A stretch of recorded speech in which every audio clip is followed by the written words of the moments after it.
I'm Brian Greene. I'm a professor of physics and mathematics at Columbia University. And this empty space is my desk.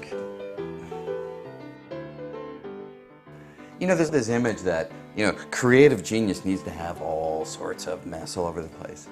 A, I'm not a genius, but B, I just think better. If there's nothing around, when I was in college, I was a complete slob.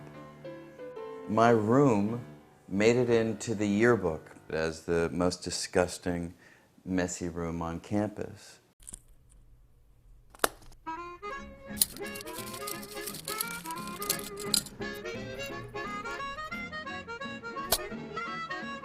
When I was 5, 6, my dad would set me these 30-digit by 30-digit multiplication problems, and I would spend the weekend doing them.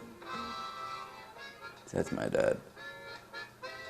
Getting his lips stuck in the harmonica, and his friend smacking his head. Oh, there you go. Most of my work is calculations.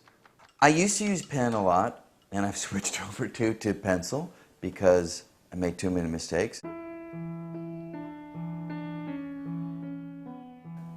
I do have stuff on my bookcase shelves. That's sort of where my clutter tends to migrate. This is a Calabi-Yau manifold. It's the shape of the extra dimensions in string theory. That's one of the things that string theory requires, more dimensions of space. And those shapes can take a variety of forms, but they're actually quite spectacular.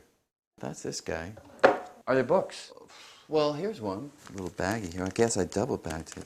It's a first edition of The Myth of Sisyphus. So he says, there is but only one truly serious philosophical problem, and that is suicide. All the rest, whether or not the world has 3 dimensions, comes afterwards. And he goes on basically to say, whether the world has 3 dimensions seems secondary. And I'm no Camus. He's a great, brilliant mind. But how can you judge whether life is worth living if you don't know what life, or more broadly, what reality is?